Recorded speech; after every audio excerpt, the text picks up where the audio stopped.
Welcome back to Hannity. So this week, WikiLeaks released a new batch of documents allegedly containing information about tactics the CIA uses as part of its surveillance program. Joining us now with reaction, former intelligence official of the U.S. National Security Agency, William Binney, and former senior intelligence officer, Lieutenant Colonel Tony Shaeffer. Hey, Mr. Binney, let me start with you. One of the things that I have a headline here in front of me, WikiLeaks, CIA uses stolen malware to attribute cyber attacks to nations like Russia. And what they're really implying here is that they would deliberately mimic the hacking protocols of Russia to obfuscate their own works. Do you believe that's true? Yeah, sure. I think that that's true, as well as I think that a lot of this software that they've gotten to do the penetrations came from NSA, GCHQ, and the other Five Eyes, plus other cooperating countries. And, of course, they gained additional information once they penetrated into people like the Russians and the Ukrainians. Is it legal for them to do that at the CIA? Actually, it's not their charter, but they certainly are doing it and have been doing it for many decades. It's nothing new for them. I mean, they have been using signals intelligence for quite some time. In other words, and well, you do know what happened in the case of General Flynn. That was a felony, a violation of the Espionage Act, even though he did have, in his case, a security clearance. Maybe they could have listened, but it was certainly illegal to release that. Colonel Shaeffer, what is your take on all of this? And when the intelligence community, and I'm sure it's just a few people, I have great faith in our intelligence services, and what they do is really dangerous and important. Precisely. But if they're leaking information on Americans and using techniques that could possibly spy through our TVs and not allow full encryption of our phones, that's somewhat troubling to me. Well, part of the deal is all those vulnerabilities, Sean, you just mentioned, the bad guys have too, and this has always been one of my concerns. I've done this sort of thing for a living about the time William was doing it. My concern when I was on the inside is these people, our intelligence agencies, have huge technology and huge power. So that power must be used ethically and focused on the adversary only. What you've seen here, as you pointed out, Sean, it was used against one of our own. Lieutenant General Mike Flynn is a friend of mine. So I first, on a personal level, I think it's horrendous.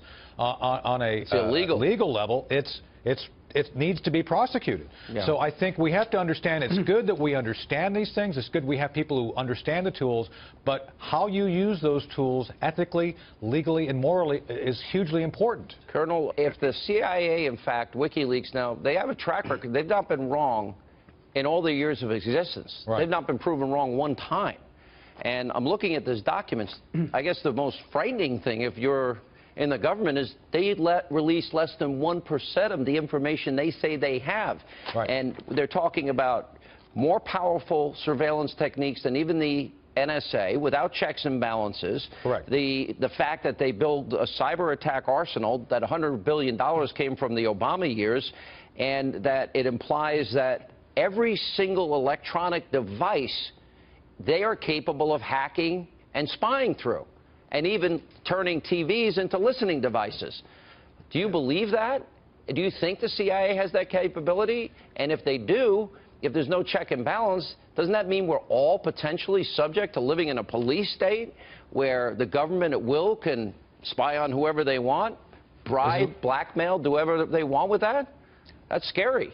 That is a danger of having this, and unfortunately, Sean, this is one of those few times I cannot comment on what you're asking me. I used to do this for a living.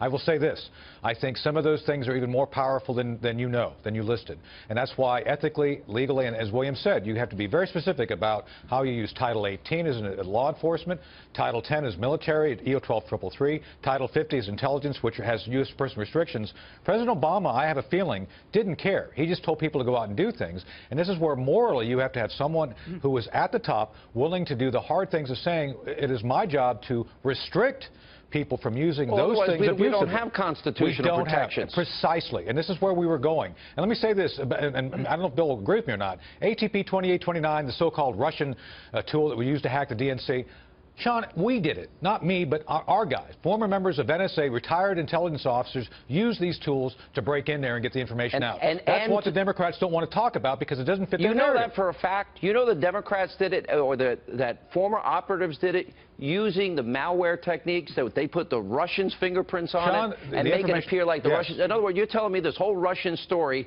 that the media has been running with for months and months and months, that it was our people that did it, and they just put the fingerprints of the Russians on it? That's right. The whole Do you idea. have proof of that? I don't have proof of it, but I'm telling you this is what I've heard, and what I'm trying to tell you is that if you go back and actually talk to people inside.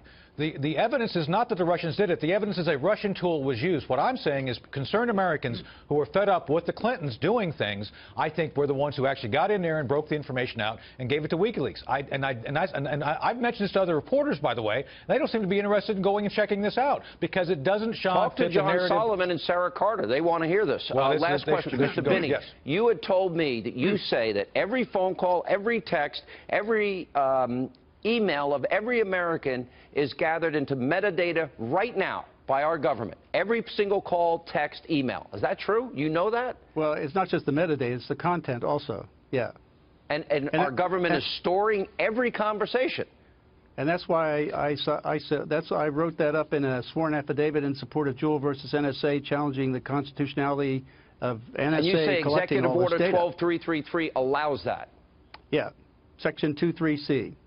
And that is the same one that Obama altered so 16 other agencies could now share in that information of Signet. That is, wow. If I could point out a greater danger here, Sean, the point is they know about all these weaknesses in firewalls, operating systems, switches, servers, and so on, and how to break into them, and they aren't fixing them. That means that everybody in the world, including all of us here in the U.S., are still sitting there all vulnerable to attacks. Right. And they're doing it as you're saying they're doing it as a matter of course, and that's why you left after 32 years at the NSA. And the point is that they come back to us after an attack and say, well, we need more money for cybersecurity, when in fact they don't fix the problems they already know. All right, and so they're not giving us cybersecurity. You know, so this is worse than any spy novel I could think of. Thank you all for being with us. They're swindling us. Thank you, Sean. All right. Yeah.